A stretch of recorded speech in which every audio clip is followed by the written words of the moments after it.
दो घर को गुलशन सा, सजा दो घर को गुलशन सा।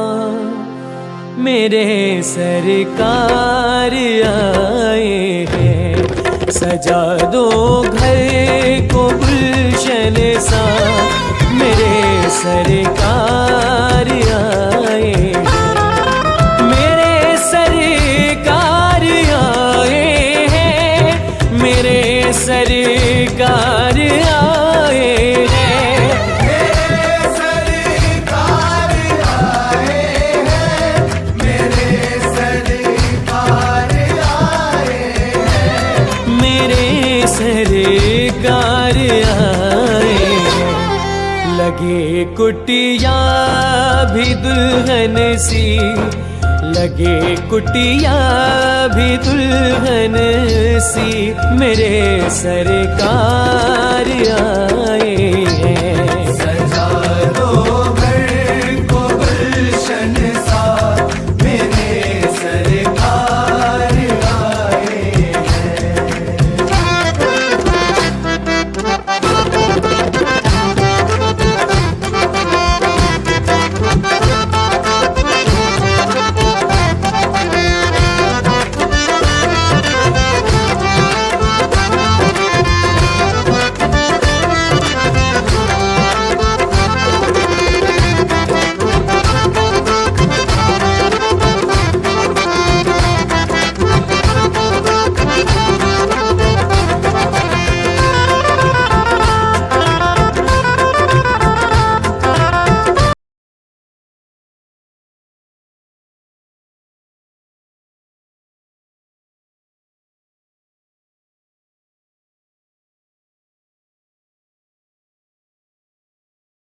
किरणों को बहाकर प्रेम की गंगा। पखारो इनके चरणों को, बहाकर प्रेम की गंगा। पखारो इनके चरणों को बहाकर प्रेम की गंगा। पखारो इनके चरणों को, बहाकर प्रेम की गंगा। बहाकर प्रेम की गंगा। बिछा दो अपनी पलकों को, बिछा दो अपनी पलकों को। मेरे सरकार आए हैं, सजा दो घर को गुलशन सा। मेरे सरकार आए हैं। उमड़ आई मेरी आंखें देख कर अपने बाबा को। उमड़ आई मेरी आंखें देख कर अपने बाबा को। उमड़ आई मेरी आंखें देख कर अपने बाबा को। उमड़ आई मेरी आंखें देख कर अपने बाबा को। देख कर अपने बाबा को। हुई रोशन मेरी गलियां, हुई रोशन मेरी गलियां।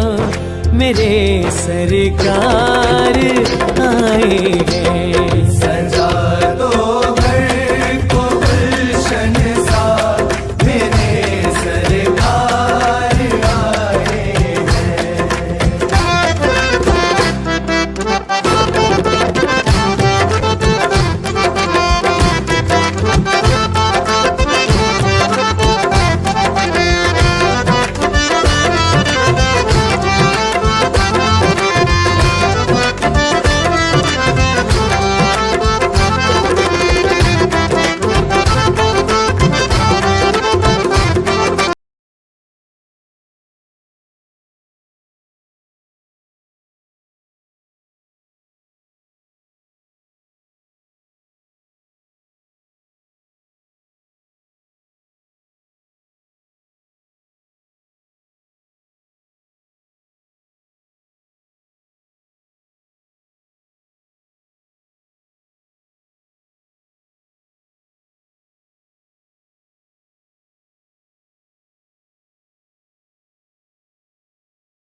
यही सबसे कहूँ हरदम, यही सबसे मेरे सरकार आए हैं। सजा दो घर को गुलशन सा, मेरे सरकार आए हैं।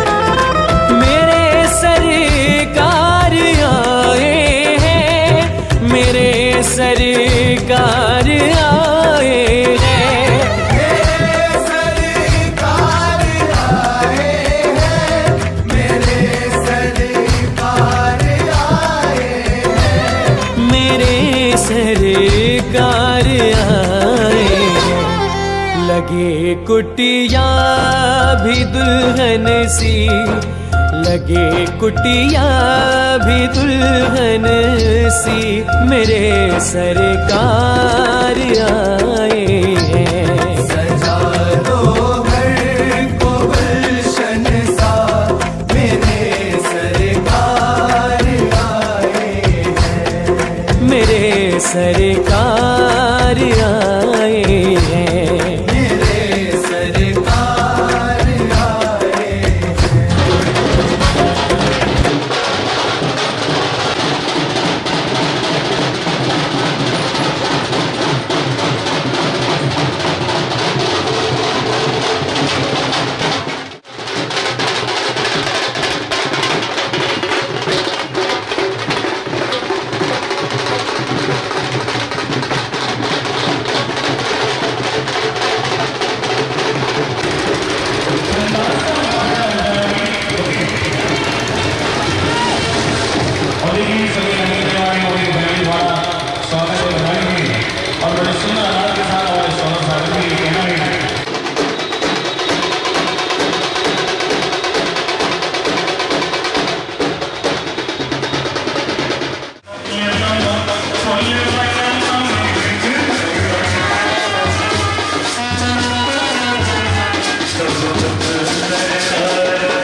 से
गुरुदेव के चरणों में अर्घ लेकर के चलेंगे कि दुनिया में गुरु हजारों हैं।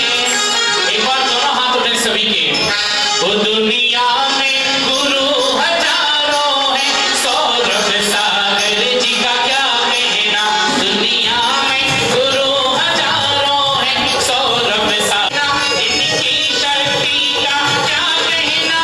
इनकी शक्ति का क्या कहना, इनकी शक्ति का क्या कहना। दुनिया में गुरु हजारों हैं, सौरभ सागर जी का क्या कहना।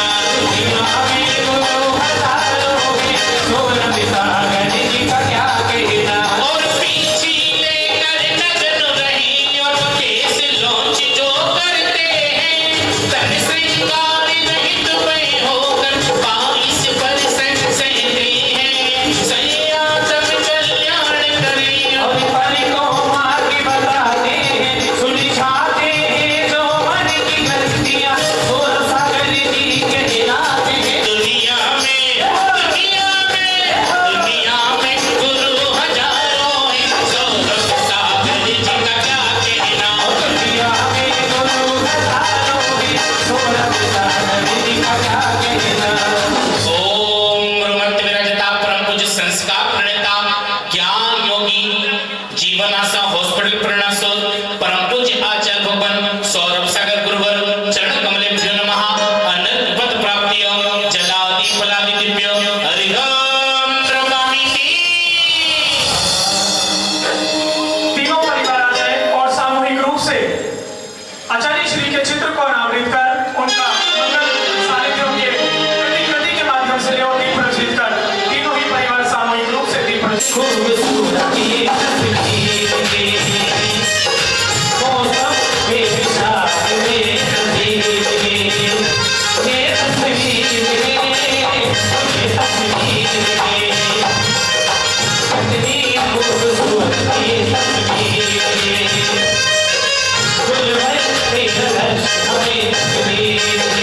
गणाचार्य गुरुदेव श्री पुष्पदत्त सागर जी महाराज की।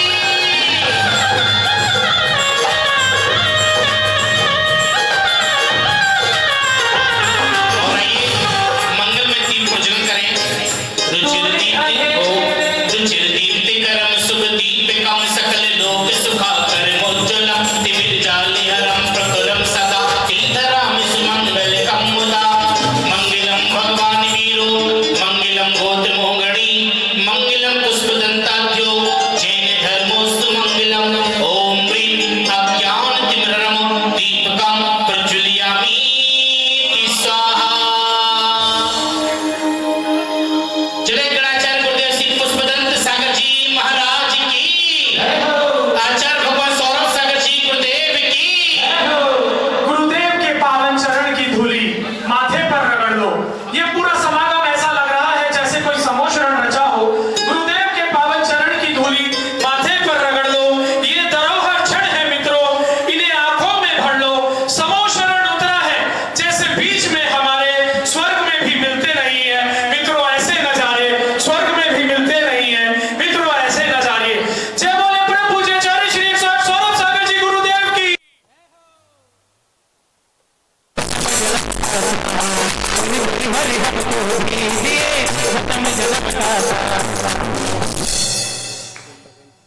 एक ऐसा नाम जिन्होंने इस छठखंडागम मंदिर की आधारशिला रखने में अपनी चंचला लक्ष्मी का प्रयोग किया, वो आज हम सब के बीच तो नहीं है, लेकिन जिनका पूरा जीवन उनका त्याग तपस्या में गुजरा और शुरू से ही वैराग्य की भावना मन में रही।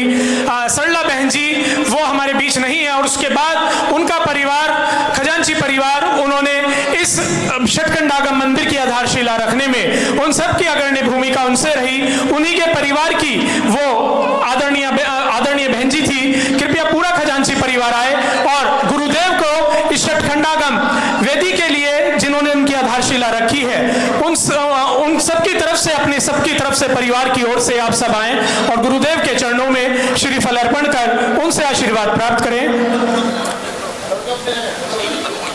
तेरा दर्द मिल गया मुझको सहारा हो तो ले सहारा।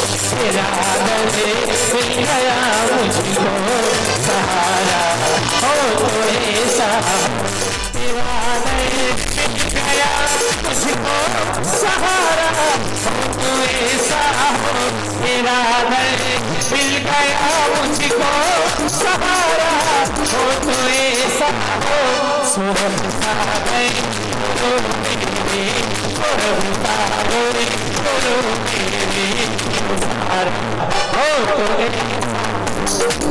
आइए संपूर्ण खजांची परिवार आगे समर्पित करें। ओम गुरुमत्य विराजिता परम पूज्य संस्कार प्रणेता ज्ञान योगी आचार्य भगवान सौरभ सागर गुरुवचन कमलेभ्यो नमः। अनर्गपत प्राप्ति जलादि फलादि अर्घम द्रवपामिति स्वाहा।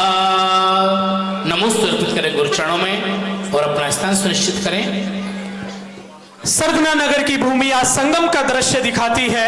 श्री आदिनाथ और शांतिनाथ युग का संदर्श कराती है और मंदिर परिसर से लेकर आदर्श नगर तक सब सजी गली मानो प्रभु राम को लेने सारी अयोध्या चली, मानो प्रभु राम को लेने सारी अयोध्या चली। आइए आगे बढ़ते हैं और पूज्य गुरुदेव का संकेत हो चुका है और इस सभा को सूक्ष्म करते हुए, क्योंकि हम सबको गुरुदेव को सुनना है, उनके वचनों का हम सबको लाभ लेना है। बस एक औपचारिकता और है गुरुदेव, पूरा सरदना नगर आज यहाँ पर मौजूद है और 2 श्रीफलों के माध्यम से हम सबको पूरे सरदना को संपूर्ण करना है।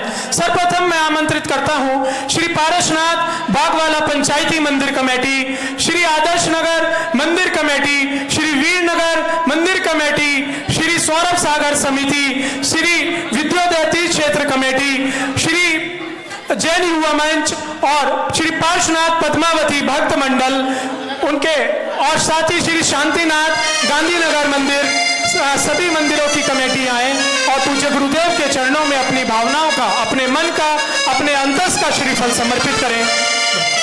पीछे लेकर नग्न रही कैसे लौच जो करते हैं, श्रृंगार रहित गए हो 22 वर्ष सहते हैं, कभी को आगे बताते हैं, सुलझाते हैं जो सागर जी दिलाते। ओम गुरुमत्य विराजिता परम पूज्य संस्कार प्रणेता ज्ञान योगी जीवन आशा हॉस्पिटल प्रणासोत परम पूज्य आचार्य भगवान सौरभ सागर गुरुवचन कमलेभ्यो नमः। अर्घम द्रवपामिति स्वाहा। नमोस्तु गुरुदेव, नमोस्तु अर्पित करें। सभी अपना स्थान भी लेते हैं। आपके बाद श्री दिगंबर जैन बड़ा मंदिर प्रबंध कमेटी, श्री शिखरबंद मंदिर कमेटी, श्री चौबीसी मंदिर कमेटी, श्री खारा कुआ मंदिर कमेटी, जैन बाल संघ परिवार और यदि कोई और संस्था शेष रह गई हो तो रोटरी क्लब सरदना और श्री पदम प्रभु महिला मंडल, श्री चंदा प्रभु महिला मंडल, आप सब अपने स्थान से ही अगर दूर बैठे हैं केवल खड़े हो जाएं।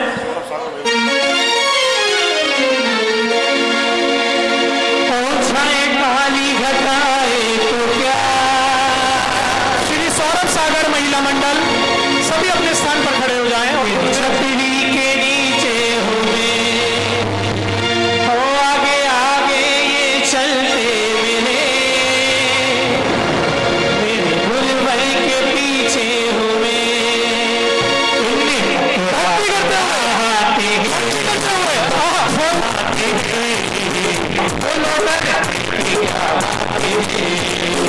सारे खाली घटाए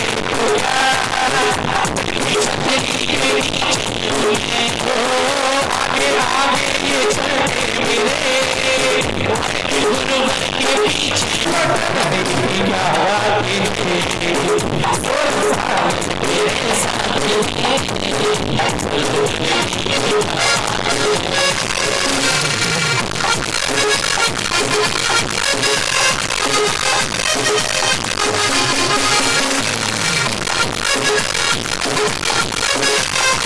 आप सब अपना स्थान ग्रहण कर लीजिए। आइए इस सभा के क्रम में आगे बढ़ते हैं और आप सबका और हम सबका अनुरोध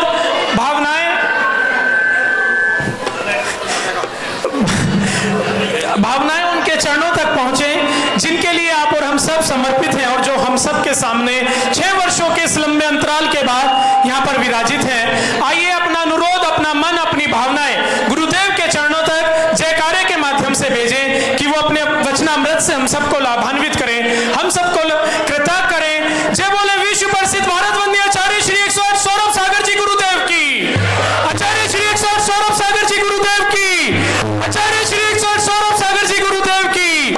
जय करो गुरुदेव का। गुरुदेव। ओम नमः सिद्धिभ्यः।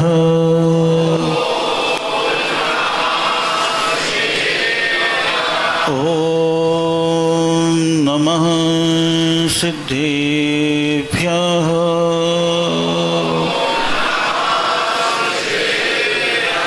ओम नमः सिद्धिभ्यः।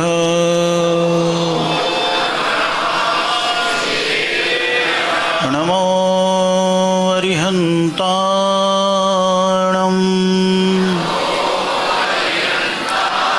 नमो सिद्धाणं।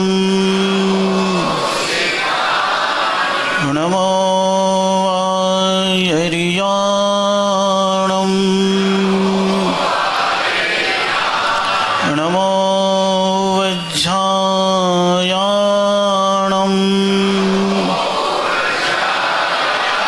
नमो लोये सव्यसाहोणम्।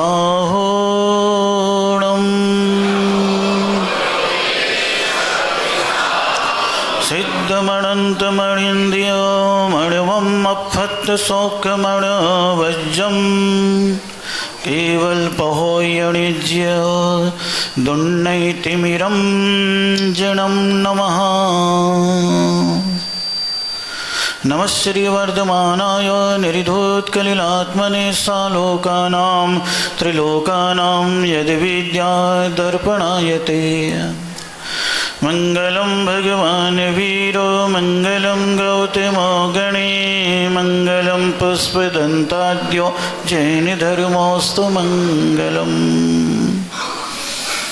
बोले परमपिता परमेश्वर प्रथम तीर्थंकर आदिनाथ भगवान के, अंतिम तीर्थंकर विश्व प्रभु भगवान महावीर स्वामी की, गौतम स्वामी महामुनिराज के, धरसेने आचार्य के, आचार्य पुष्पदंत भूतबली महाराज के, सठखंडागम द्वादशांगमयी जिनवाणी माता के, परम पूज्य आचार्य गुरुवर मुनि श्री 108 पुष्पदंत सागर जी महाराज की।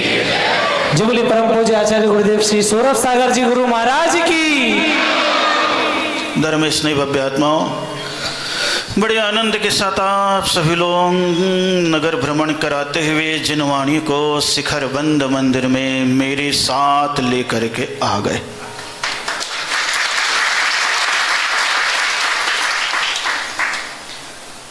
नाम था इस मंदिर का शिखर बंद, लेकिन जैसे ही तलघर खुला वैसे इस मंदिर का भाग्य खिल गया था।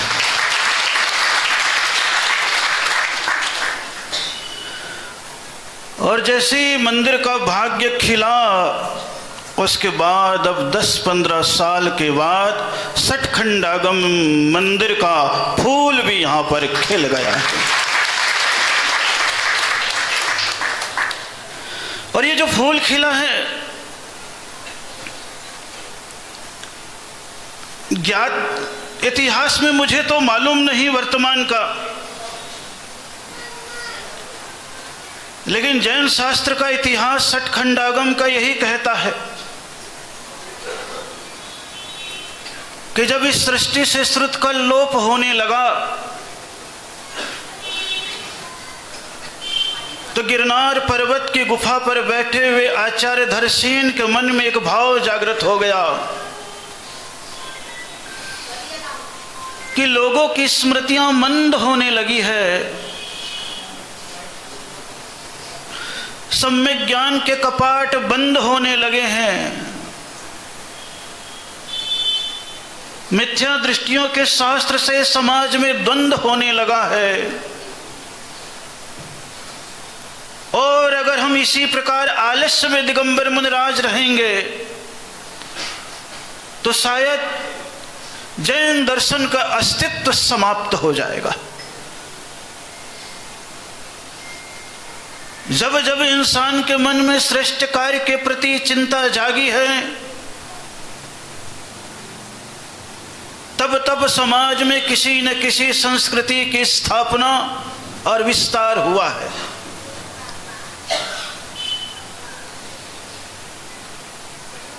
जैसे उनके मन में ये भाव जागृत हुए,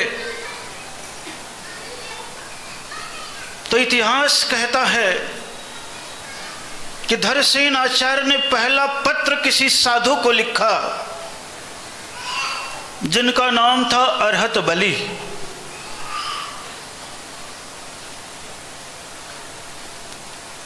उस समय की परंपरा बहुत अच्छी थी। हर 5 साल में एक मुनियों का सम्मेलन रखा जाता था।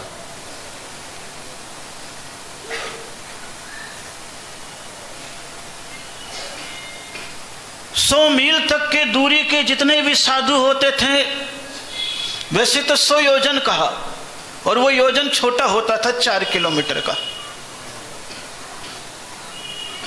400 किलोमीटर के जहां कहीं भी साधु होते थे, स्वस्थ होते थे, यात्रा का मन होता था, सम्मेलन में सम्मिलित होने का मन होता था, वे सारे के सारे साधु एक स्थान पर एकत्रित हो जाते थे।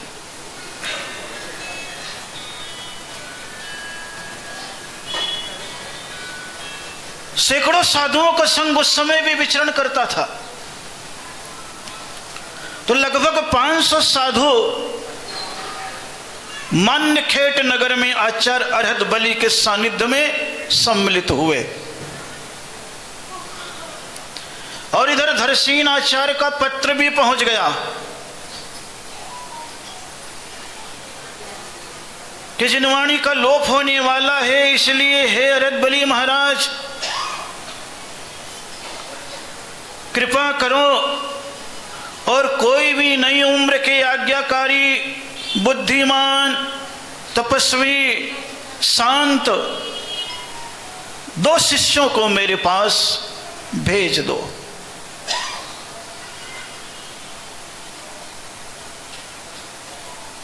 करुणा की धारा बही,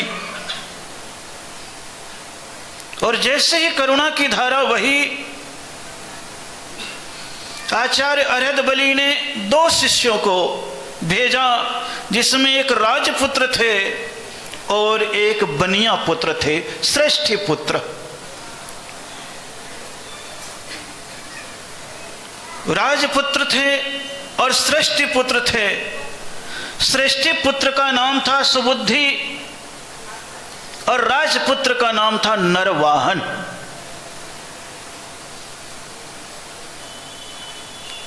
ये 2000 साल पहले की घटना है।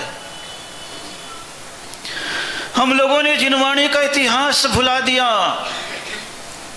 इसलिए बीच में कई शास्त्र में मिलावटें हो गई, और जितने जितने शास्त्रों में मिलावटें हुई है, उतनी उतनी बाहर की सजावट तो बढ़ गई है, लेकिन उस शास्त्र के माध्यम से समाज में आपस में ही खटपट भी बहुत मच गई है। विध्वंसियों का जब समय आया, अहंकारियों का जब समय आया, बलवानों का जब समय आया, तो उन लोगों ने बिल्कुल चारों ओर से आवाज उठा दी, सठखंडागम को गृहस्थों को पढ़ना नहीं चाहिए।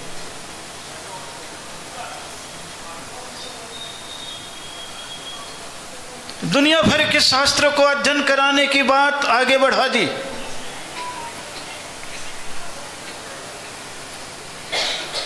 और उस शास्त्र का विस्तार होने लगा जो श्वेतांबर परंपरा से दिगंबर परंपरा में आए थे।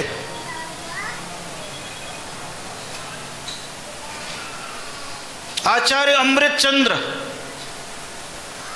श्वेतांबर परंपरा से दिगंबर परंपरा में आए। सठखंडागम का स्पर्श नहीं किया, और उसके पहले 6 आचार्यों ने सठखंड आगम पर 72 हजार श्लोक की टीकाएं लिखी, जिसमें तुम्बुलाचार्य थे, समंत्र भद्राचार्य थे, पद्मनंदी आचार्य थे, वीरसेन आचार्य थे। जो समाज अपने इतिहास को भूल जाता है वो अपने हाथ से अपने धर्म को और अपनी संपत्ति को खो देता है।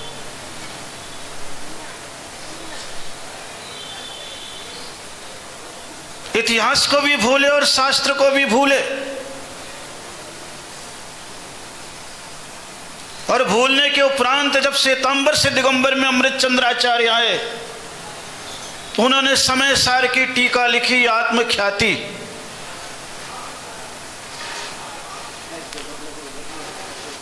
आत्मख्याति टीका लिखी। कई चीजों में स्त्री का वर्णन आया, मुक्ति का वर्णन आया, उस गाथाओं को गौड़ किया। कई लोगों को इन बातों से कोई मतलब नहीं है, वो तो 4 पेपरों को पढ़ते हैं, 6 व्हाट्सएप को पढ़ते हैं, समाज में चलती हुई परंपराओं में कई बार गेहूं के साथ घुन को भी पीसते रहते हैं।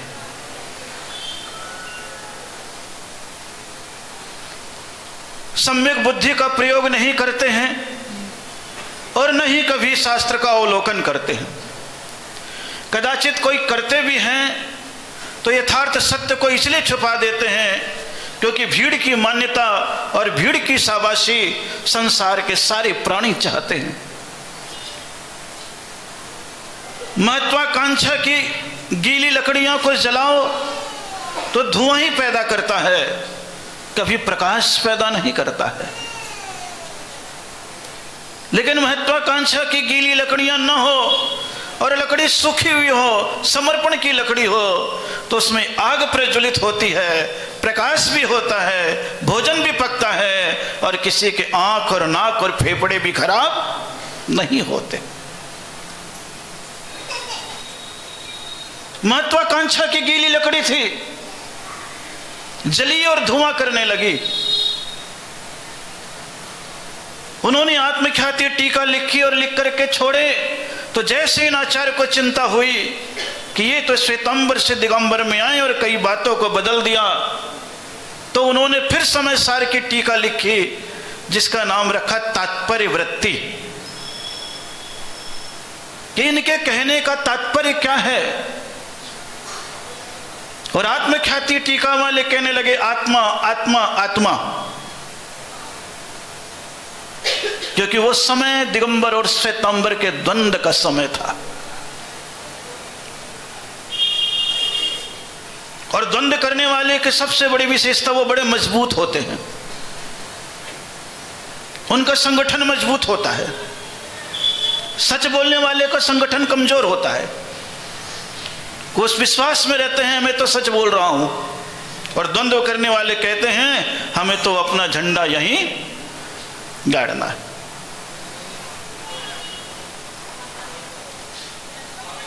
स्थिति ऐसी बन गई थी। इतिहास को कभी कभी देखोगे तो कई बातें आ जाती है,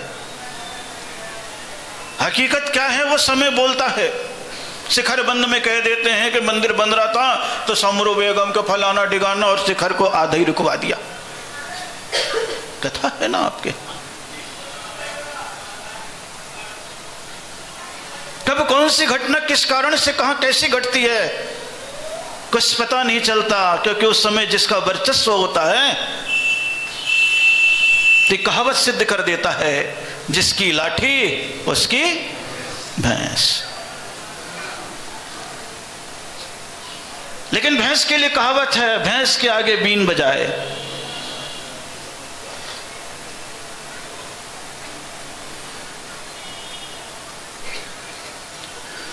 समय बीतता चला गया और लोग पढ़ करके इधर उधर द्वंद्व में चलने लगे, और फिर धीरे से सठखंडागम जो आचार्य पुष्पदंत स्वामी ने प्रारंभ किया 177 सूत्र के माध्यम से, उसके पहले नमोकार मंत्र नामक चीजें केवल श्रुत में थी, जिह्वा में थी, किसी भी रूप में अक्षर के रूप में नहीं थी। इसीलिए जैन ग्रंथ सठखंडागम का पहला मंगलाचरण ही नमोकार मंत्र के रूप में रहा और जैन शासन में वही नमोकार मंत्र मंगलाचरण पूजा, प्रायश्चित और ध्यान के रूप में प्रचलित हुआ। उसकी महिमा भी यही कह दी गई है, ऐसो पंच नमोकारो सव पावक मंगलारंच सव्य सिंह पड़मम हवई। जितने भी ग्रंथ लिखेंगे उसके कोई भी मंगलाचरण है, उसमें प्रथम मंगल नमोकार ही है।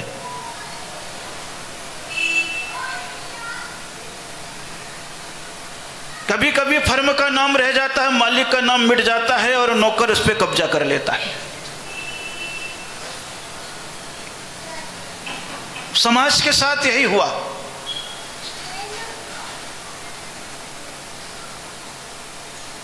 उनके बाद फिर पंडित बनारसी दास जी आए। वो भी श्वेतांबर परंपरा के थे, खतरगच्छी श्वेतांबर। आपके यहां भी श्वेतांबर कई हैं, आपको मालूम भी होगा। तपागच्छी, खतरगच्छी, पलाना गच्छी सब होते हैं।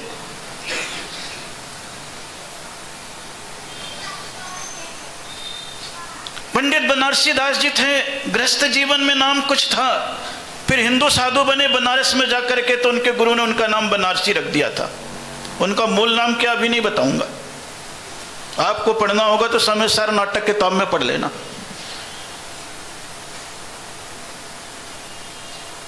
वहां उनका मन नहीं लगा, लौट करके आ गए और उनके हाथ में फिर समय सार लग गया। और जो कथा मैं आज बता रहा हूं आप किसी भी साधु से, किसी भी पंडित से पूछ लीजिएगा, और नहीं तो बनारसी दास की अर्ध कथानक पढ़ लीजिएगा। मेरी लिखी हुई कोई किताब नहीं है, यह मान करके चलना।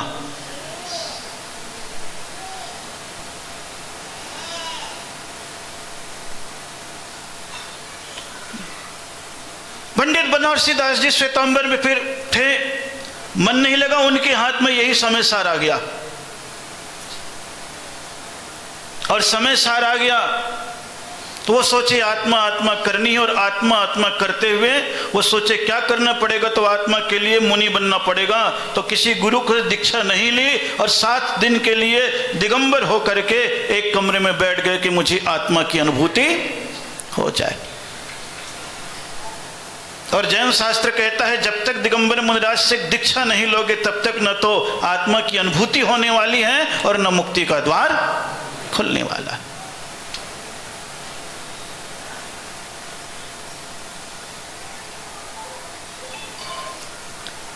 सात दिन तक वो ऐसे ही रहे, लेकिन न तो आत्मा की अनुभूति हुई, भूखे रहना पड़ गया, निकल कर क्या कमजोर हो गए, दिमाग खराब हो गया। दिमाग खराब हो गया। उन्होंने अपनी जिंदगी की कथा लिखी, क्योंकि उन्होंने जीवन में 3 शादियां की और 14 बच्चे थे। उन्होंने फिर कथा में 1-2 पंक्तियां लिख दी।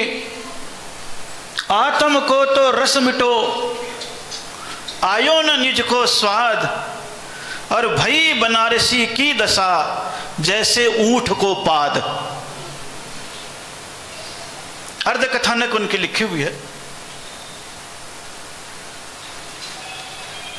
उन्होंने सच को स्वीकारते हुए लिख दिया कि मैं बनारसी की दशा आत्मा के हित के लिए गया था, लेकिन निज का स्वाद आया नहीं। मेरी ऐसी दशा हो गई है जैसे ऊंट जब गैस छोड़ता है तो ना नीचे जाता है और ना ऊपर जाता। जिसे आज की कहावत में आप कह देते हैं धोबी का कुत्ता घर का ना घाट का। और सभी जगह उसकी किताबें रखी रहती है।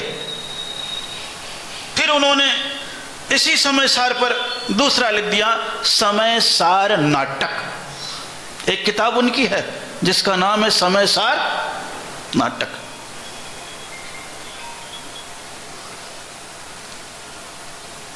वह श्वेतांबर थे और उन्होंने परंपरा डाल दी। 2 भेद समाज के हुए, 13 और 20।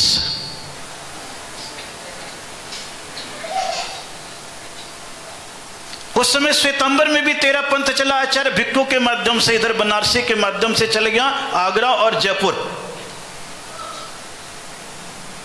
क्योंकि मुनिराज हो गए कम, पंडित हो गए ज्यादा। संसार का एक क्रम हो जाता है, कब कौन सी स्थिति आती है और क्या होता है। इतिहास कभी कभी सुना करो, पढ़ा करो, समझा करो, और कदाचित ये कथा को लेकर के कहीं जाओ और कोई प्रश्न उठे फिर से समाधान करो। खाली व्हाट्सएप पर और टीवी पर समाधान मत देखो।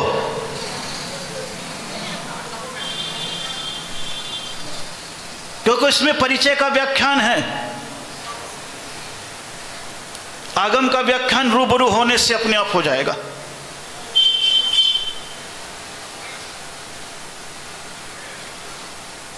तेरह पंथ और 20 पंथ चल गया, और 13 पंथ और 20 पंथ चला तो कई चीजों में लफड़े होने लग गए, पूजा में, पाठ में, मंदिरों में।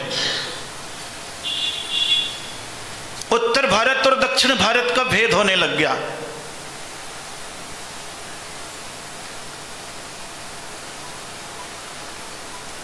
धीरे धीरे बात आगे चलने लगी, और जब आगे चलने लगी फिर उसके उपरांत 200 वर्ष व्यतीत हो गए। फिर एक श्वेतांबर से दिगंबर परंपरा में आए,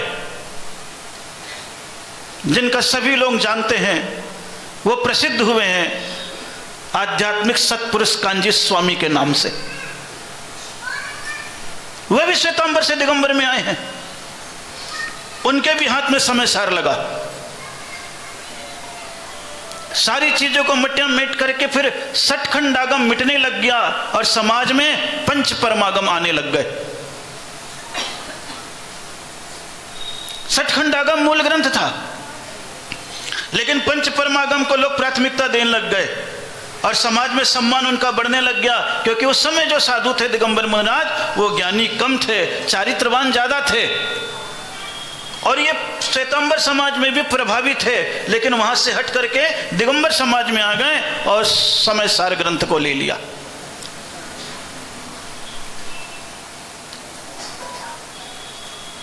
इस श्लोक में कोई परिवर्तन नहीं किया, लेकिन कई टीकाओं में कई बातें बदल गई, और उनका वर्चस्व इतना चला कि उस समय आचार्य शांति सागर जी महाराज, जिनका उस समय बोलबाला था, उन्होंने ताम्र पत्र पर सठखंडागम लिखाना प्रारंभ किया, और इन्होंने अपने मंदिर में समय सार के श्लोक लिखाने प्रारंभ किए। आज भी आप जाओगे तो आपको सोनगढ़ में मिल जाएगा, श्लोक वही है, बाकी चीजों में अंतर आ गया। पूजा पद्धति वही है, बाकी चीजों में अंतर आ गया। इधर श्वेतांबर में आचार्य तुलसी की परंपरा 13 पंथामनाएं के नाम पर आज तक चलती है, महाश्रमण आज भी है, उनका ग्रुप अलग चलता है।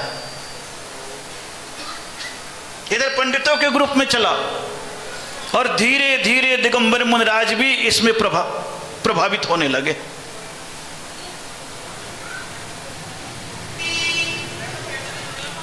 सारी चीजें बदलती चली गई, लेकिन एक विशेषता रही,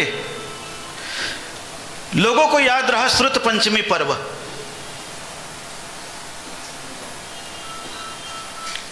आचार्य शांति सागर जी महाराज ताम्रपत्र पर लिखवा करके भी ग्रंथ को उतना आपके पास तक नहीं पहुंचा सके, क्योंकि मुनियों के लिए भी वो पढ़ना कठिन था।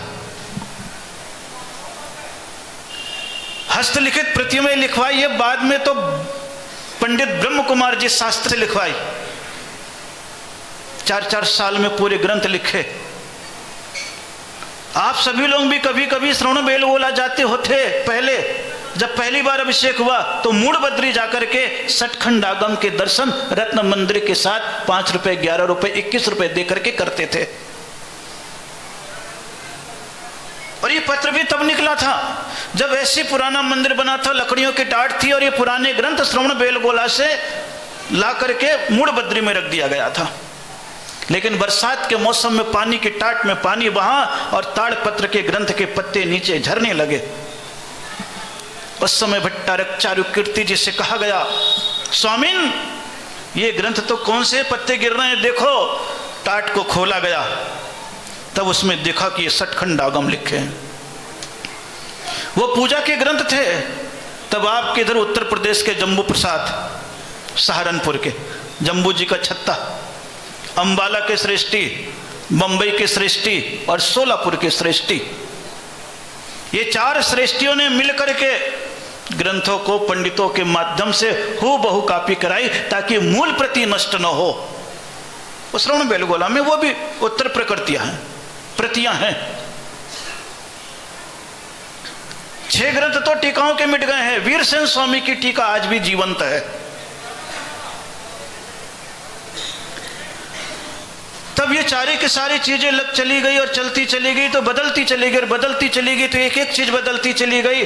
ग्रंथ के माध्यम से, हिंसा और अहिंसा के माध्यम से पूजा पद्धति बदलती चली गई। 8 द्रव्य थे 300 साल पहले, तो 2 द्रव्य उस समय हटा दिए गए थे, पुष्प और नैवेद्य, क्योंकि बहुत होने लग गया। फिर 100 साल पहले आया तो दीप और धूप मंदिर से हटा दिए गए। आप देखिएगा 100 साल का, 70 साल का ही है, इससे ज्यादा का नहीं है। दीप और धूप, और उसके पहले पुष्प और नैवेद्य। अभी 10 साल से और आलसी लोग हो गए 20 साल से, तो जल और चंदन हटा देते हैं। बोले डिब्बे में चावल लाए, चिटक रखा, बादाम रखा, रुपया रखी, माला रखी और डब्बा बंद करके मंदिर में आ गए और पूजा स्वाहा स्वाहा कर दिया। जल और चंदन बोले कौन लाए, आलस से छोड़ा। 400 साल में ऐसी स्थिति बन गई कि 2 द्रव्य छूटे, फिर 2 ये छूट गए, दीप और धूप, और जल और चंदन आलस्य से छूट गए। किससे छूट गए? आलस्य से छूट गए। अब 2 द्रव्य बचे थे, फल और अक्षत। तो फल में फिर लड़ाई हो गई। हरा वाला फल 20 पंथी, सूखा वाला गोला 13 पंथी, और ऊपर से छील दो तो शुद्ध 13 पंथी। 2 द्रव्य में से फिर एक फल हटा, और इस प्रकार के लफड़े हो गए मंदिरों में। अब बचा केवल चावल। आज के बच्चे आधुनिक स्कूलों में पढ़ते, वहां पर यह शिक्षा मिल जाती है, भगवान भूखे थोड़ी ना है, चावल चढ़ाने से क्या होगा। तुम भूखे को खिलाओ तो कम से कम उसका पेट तो। आज के नए बच्चे भी अब ये सब कामों को, ये हमारे धर्म के ह्रास का काल चला। फिर बात आती है, लोग समझने लगते। लेकिन 60 खंडागम श्रुत पंचमी का पर्व कभी समाप्त, समाज में जहां कहीं भी रहे श्रुत पंचमी का पर्व चला, लेकिन उस समय आचार्य पुष्पदंत का नाम, भूत बलि का नाम, धरसेन का नाम मिटा दिया और सब जगह चलते चले गए।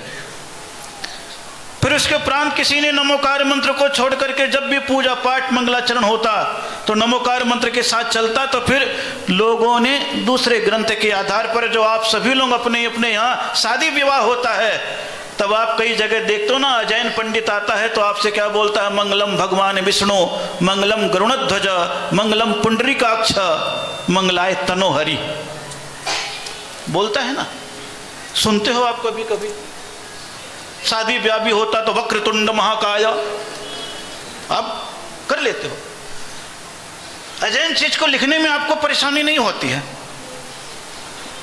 जैन चीज में कई प्रकार के प्रश्न उठ जाते।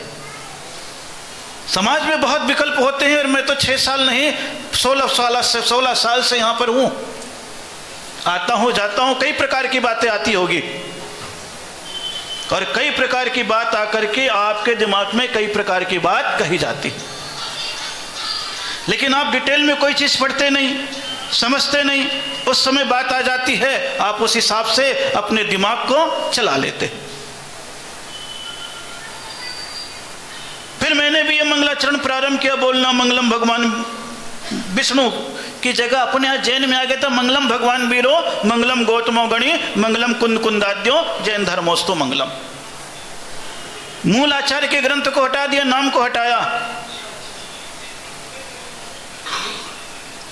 एक शाकाहार रथ निकला था, आप लोगों को याद होगा, लगभग 95 में, 94-95 में। मेरा बांदा में भी चातुर्मास था उस समय। उसमें दूसरे पंडित जी चलते थे।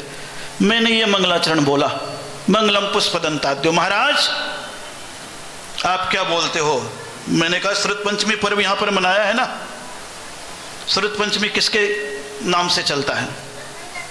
बोला सठखंडागम। जब सठखंडागम लिखा गया था तो उसका इतिहास क्या बोलता है? तो बोले जिस समय सठखंडागम पूरा लिखा गया, अंकलेश्वर गांव में रथ में बैठा करके मनुष्य और देवताओं ने पूरे सठखंडागम का नगर भ्रमण कराया था। उसके बाद कब रथ निकला है मुझे पता नहीं, हो सकता कहीं ना कहीं निकला ही होगा। लेकिन उसके बाद आज सरदना नगरी में आया तो करीब 3 साल 5 साल से कमल कुमार जी कह रहे थे, महाराज जिनवाणी का मंदिर सठखंडागम का एक मंदिर बनाया है। अच्छी बात है, निवेदन बहुत समय से था कि महाराज चलो चलो चलो। उधर आदर्श नगर का भी था निवेदन, महाराज हमने संत निकेतन बनाया है और इधर जिनवाणी की वेदियां बनाई गई है। मैंने कहा चलो पहले संत निकेतन गुरु महाराज का स्थान बना लो, फिर जिनवाणी का बना लो, भगवान का तो बाद में देखूंगा।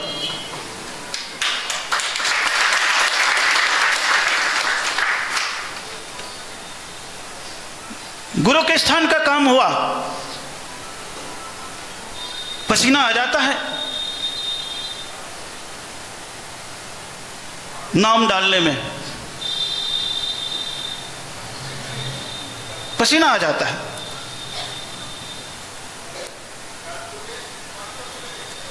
वहां से यहां पर आए जिनवाणी मंदिर के लिए। यह मंगलाचरण जरूर मैं बोलता हूं, मंगलम पुष्पदंताद्यो सठखंडागम का, और लगातार बोलता रहा, वर्षों तक बोलता रहा, कहीं पर भी कोई बात नहीं आई। एक बार पंडितों की गोष्ठी, क्योंकि मैं हर समय विद्वानों की गोष्ठी करता था, पहले सोचता था कि ये शास्त्र के प्रेमी होंगे, आगम के अनुकूल चलते होंगे, लेकिन पता लगा आगम के अनुकूल तो कम था, अर्थ के अनुकूल ज्यादा चलते थे। जमाना यही था, मेरे को आता नहीं था, पैसा फेंको तमाशा देखो। मैं समाज में सीधेपन में रह गया।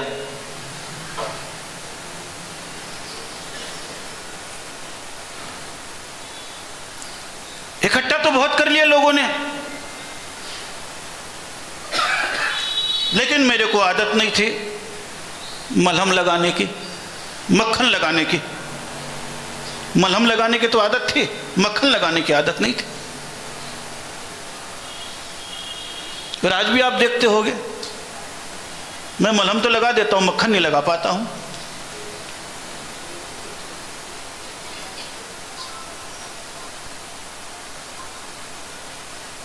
तब पंडितों ने कहा कि महाराज कहां पर यह लिखा है? सठखंडागम तो मैंने पहले भी पढ़ा, लेकिन फिर संस्कृत में पढ़ना प्रारंभ किया थोड़ा सा। जो टीका लिखी थी वीरसेन की, और मुझे उस टीका में 1-3 लाइन मिली सठखंडागम के टीका में, और कोई भी नकार नहीं सकता, वो पेज नंबर 73 पर लिखा हुआ है। क्योंकि कल से जिनवाणी की पूजा होनी है, आराधना होनी है, यह पहला अवसर है। 3 रथ के साथ पूरी जिनवाणी घूमती घामती गांधीनगर से होते हुए, तारनी स्ट्रीट से होते हुए शिखरबंद मंदिर में आ गई है। एक समय गांधी जी का भी नाम चलता था ना, अब यही कहने लगे ना, गांधी जी देश के लिए क्या किया, चरखे चला करके देश को आजादी मिलती कि सुभाष के समान, और दूसरे नाम। गांधी जी को मिटाने की बात चलने लग जाती है। ऐसी जैन समाज में हुआ है, इस नाम को मिटाने की चेष्टा। ये तो इत्तेफाक रहा, चलो पुष्पदंत सागर महाराज मेरे गुरु महाराज के नाम है। लोगों ने मुझसे पूछा भी, इतने सारे साधु हुए, उनके दिमाग में ये बात नहीं आई, आपके गुरु महाराज के भी दिमाग में बात नहीं आई, आपके में आ गई। मैंने कहा कोई जरूरी है क्या एडिसन के पिताजी को बल्ब बनाने की बात आ जाए? नहीं आई, लेकिन भीतर से बहुत दिक्कत होती ग्रस्तों को। परंपरा और मान्यता इतनी है, वो पगड़ी बंदी हुई ना।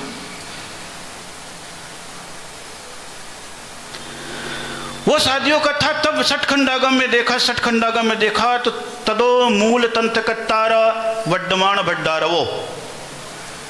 मूल तंत्र के कर्ता वर्धमान स्वामी हैं। कौन से स्वामी हैं? महावीर स्वामी। और जैन दर्शन में 24 तीर्थंकर हुए, 23 तीर्थंकरों का कहीं पर भी मोक्ष कल्याणक नहीं मनाया जाता है, केवल महावीर स्वामी का मनाया जाता था। तो अब 24 तीर्थंकर का अपन मनाने लगे तो अच्छी बात है, क्योंकि शासन नायक कौन से हैं? महावीर स्वामी। तदो मूल तंत्र कट्टारा गौतम स्वामी बड्डमान बड्डारो, अणुतंत्र कट्टारा गौतम स्वामिनो। और अनुतंत्र कर्ता कौन है? बोले गौतम स्वामी, क्योंकि महावीर स्वामी के गणधर गौतम स्वामी हुए हैं। तो देवों का पर्व दीपावली जैनियों में है, वीर निर्वाण संवत ही चलता है। देवों का पर्व कौन सा है? दीपावली है। महावीर स्वामी का मोक्ष कल्याणक है। गुरु का पर्व कौन सा है जैनियों में? गुरु पूर्णिमा। कौन सा है? उस समय गौतम स्वामी ने दीक्षा ली थी, इसलिए चौमासे की स्थापना के बाद गुरु पूर्णिमा आती है गौतम स्वामी के नाम पर। मंगलम गौतमो गणी। कौन सी गणी? तदो मूल तंत्र कट्टारा बड्डमान बड्डारो, अणु तंत्र कट्टारा गौतम स्वामिनो, ओ तंत्र कट्टारा। ओ तंत्र कट्टारा कौन से हैं? बोले भूय बलि पुष्प दंतादियो राय दोष रही मुनिवरा। ये पंडितों को लाइन दिखाई। पंडित लोग ही पहले विरोध करके श्रावकों को फोन करके व्हाट्सएप पे, फिर कुछ साधु भी ऐसे आए।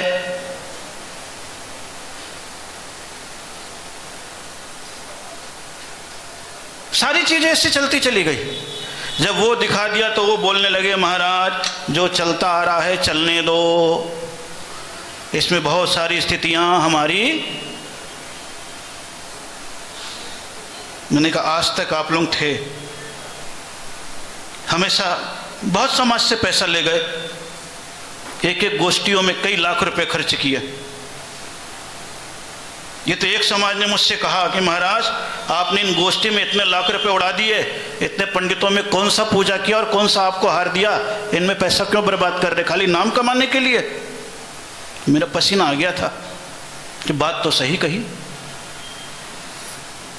पंडित जी कौन सा पूजा कर रहे हैं, मंदिर में आकर के गोष्ठी कर रहे हैं, एक जरा से किट न दो, जगह की व्यवस्था न दो, शाम को चाय नाश्ता न दो। तो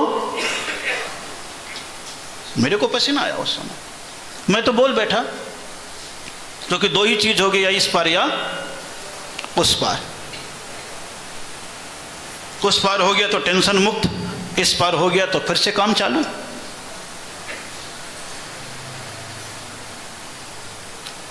तीसरा कोई ऑप्शन रखा नहीं। और ये बोलने के उपरांत जब चालू हुआ तो वो गोष्ठी किनारे हो गई, किनारे कर दिया और फिर चलता चला गया। यथार्थ सत्य सारे साधु को भी मालूम है और सारे पंडित को भी मालूम है।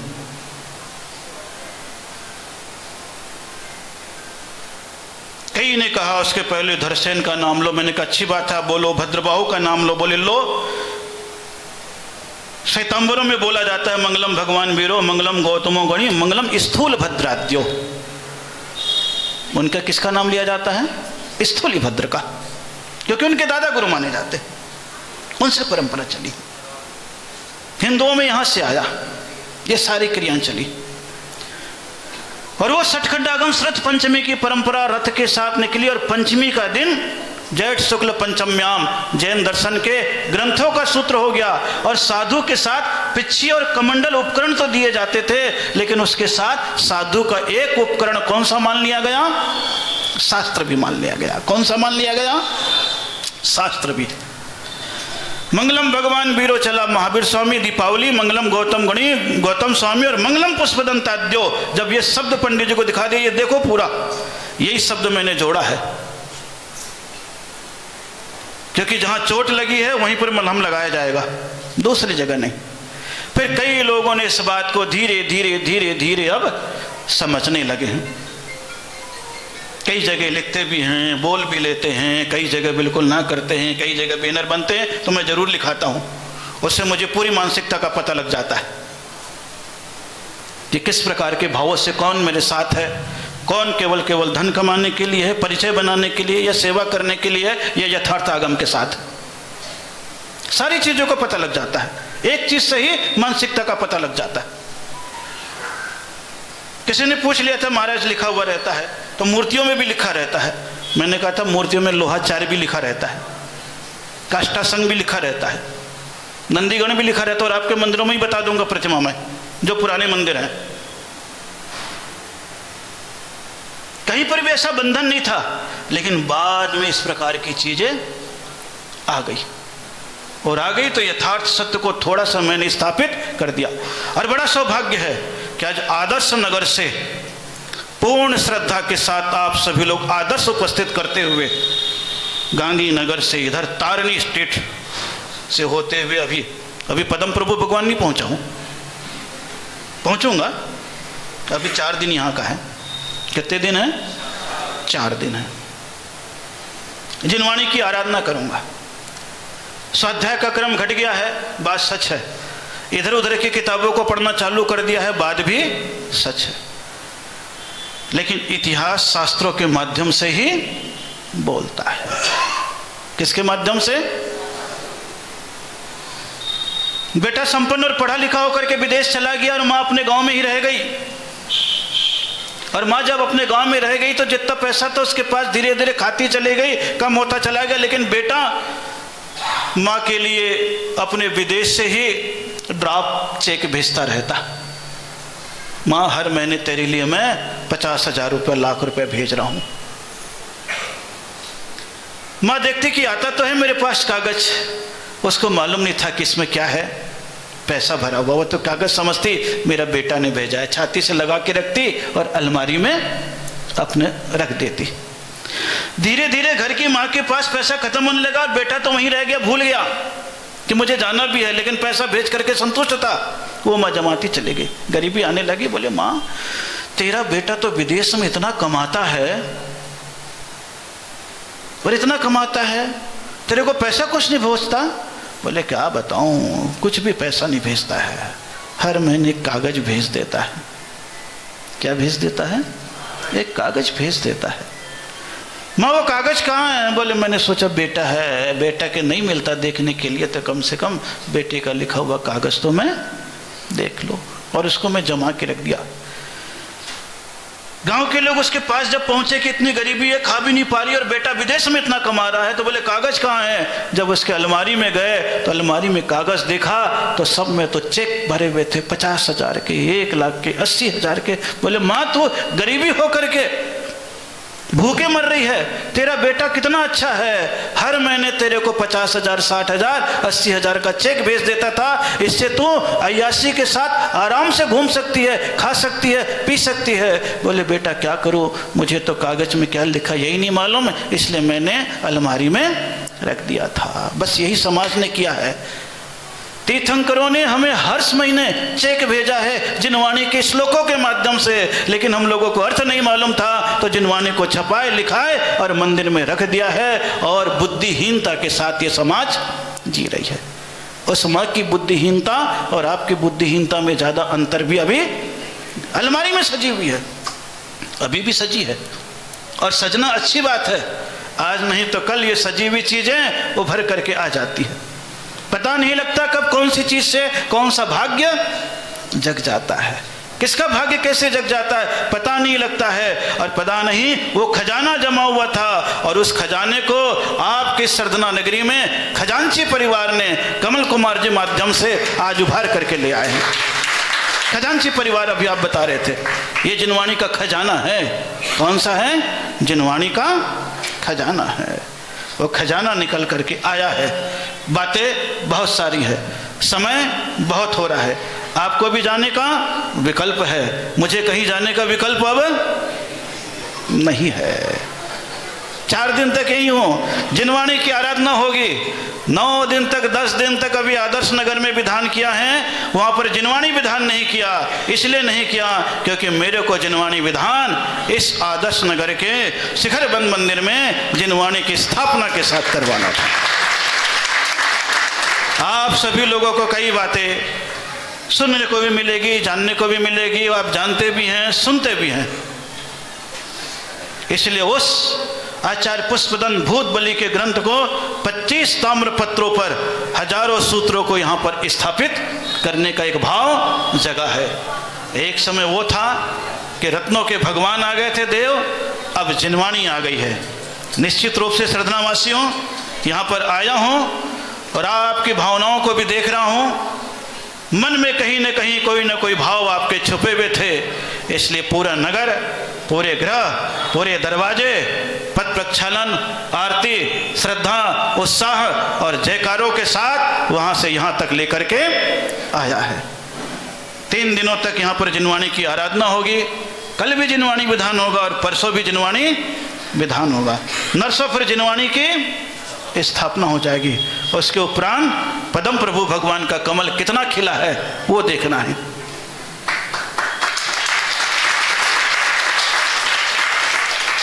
सभी चीजों को देख रहा हूं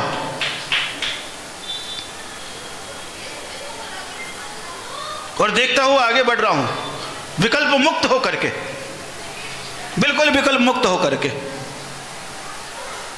आनंद के साथ। वो रूप भी देखा हूं, पंचकल्याणक का रूप भी देखा हूं, बीच का रूप भी देख रहा हूं, अब का रूप भी देखूंगा। देखना जरूरी है। देखने से ही सारी चीजों की जानकारियां मिलती चली जाती है। तो बड़े आनंद के साथ आया हूं, हंसी खुशी के साथ आया हूं, प्रसन्नता के साथ आया हूं। यद्यपि इनके भाव थे सिद्ध चक्र महामंडल विधान के, लेकिन मैंने कहा 8 दिन तुम्हें दिया है, आनंद के साथ 8 दिन का कार्यक्रम दोनों तरफ, दोनों मंदिर में 4-4 दिनों का हो गया। बोलने के बाद मैं उसके ऊपर सौंप देता हूं, भैया तुम जानो तेरा काम जाने, क्योंकि खुद विकल्प लेने में बहुत टेंशन हो जाता है। आता हुआ गांधीनगर भी गया तो मैं कोकी के घर भी गया। बहुत अच्छा आलोक वो भक्त था। मेरठ नगरी में उसकी बिटिया थी, तो मोदी नगर में मेरा जाना हुआ। पूरा परिवार मेरे सामने आया था और ऐसे ही 3 से 4 बजे तक हंसी और खुशी की वार्तालाप चल रही थी। बैठे बैठे 1 घंटे तक, क्योंकि वहाँ पर नया नया मेरा परिचय था सब लोगों से, मोदी नगर से भी, तो उनके परिवार वाले सब लोग बैठे हुए थे। और बैठे हुए थे तो 4 बजे जब बातचीत खत्म हुई तो उठ करके नमस्तु करने के लिए आए। तो नमस्तु करने के लिए आए, मेरे सामने नमस्तु किया तो थोड़ा लड़खड़ा गिर पड़ा। हम लोग सोचे पाँव में झुनझुनी चढ़ गई, इसलिए वो थोड़ा लड़खड़ा के गिर पड़ा है। जैसे वहाँ पर देखा तो धीरे धीरे उसके हाथ अकड़ने लगे, मुंह यूँ होने लग गया, मुंह टेढ़ा होने लग गया, बड़बड़ होने लग गया। मैंने कहा ये हुआ क्या? मैं तो पहली बार ऐसा देखा, मैं यूँ हो गया। सब लोग उनकी वो मालिश कर रहे, फलाना कर रहे, डिगाना कर रहे। एक आध उस समय डॉक्टर को बुलाया, बोले इसका तो क्या बोलते उसका वो टेक पड़ गया है। हाँ, ऐसा कुछ हो गया। मैं तो पहली बार आंखों से सब चीज़ें देखा। मैं तो यूँ घबरा गया, वैसे ही डरता बहुत हूँ मैं, अभी देखा तो ही नहीं ये सब चीज़ें। अब उस समय उसको ले गए, मैं देखता रहेगा, उसके सारा परिवार यहाँ पर है। लेकिन 5 दिन भी नहीं हुए, 6 दिन भी नहीं हुए, खबर आ गई महाराज वो तो विदा हो गया। जैसे मैं गांधीनगर से आया, मैंने उसका बेटा दिख गया, क्या मम्मी कहाँ है? महाराज जो घर में है। चल, उसके घर होकर के फिर आया, केवल आशीर्वाद दे करके, क्योंकि भक्त के जीवन में कब पता नहीं कैसा हो जाए। लेकिन उसका समर्पण जब से सरदना में यहाँ चातुर्मास हुआ था, 16 साल हो गए, हमेशा उसका परिवार का आना जाना, हर कार्यों में सहभागिता दर्शाना उसके परिवार का रहता था। भोला भोला इंसान था और मन का बिल्कुल साफ था, अच्छा था। इसलिए आज एकदम से उसके उधर गया तो याद आ गई, इसलिए वहाँ पर भी गया। बाकी जगह तो सभी लोगों का एक कार्यक्रम आनंद के साथ चलता रहा। सभी जीवन में धर्म की भावनाएं निरंतर बनी रहनी चाहिए। हमारे जीवन में इस प्रकार का द्वंद्व चलता रहेगा तो भगवान का भी द्वंद्व आ गया है, जिनवाणी का भी द्वंद्व आ गया है और संतत्व का भी द्वंद्व आ गया, तो हमारे भीतर जो आस्था और समृद्धि बैठी हुई है वो धीरे धीरे लुप्त होने लग जाती है। अब यहाँ पर फिर से उसी आनंद और उसी उत्साह और उसी समर्पण के साथ आप सभी लोग उपस्थित हुए हैं। जितने भी लोग उपस्थित हुए हैं और जितने लोग भी आनंद है, सबको मेरे जीवन में मेरे बहुत बहुत मंगलमय आशीर्वाद है कि ज़िंदगी में धर्म का इतिहास भी जाने, कहीं वो इतिहास हास का विषय न बन जाए। भविष्य में जा कर के अपने हाथों में आई हुई निधि कचरे की भांति पड़ी रह जाए, ऐसा कभी भी होने मत देना। 2 दिन का यहाँ विधान है। जितने इंद्र इंद्राणी बैठे हैं वो तो बैठे, जितनी जगह है उतने आनंद के साथ विधान, और जिसको भी बैठना हो जिनवाणी के विधान में बैठे। संपूर्ण जन समाज को मेरा बहुत बहुत मंगलमय आशीर्वाद है।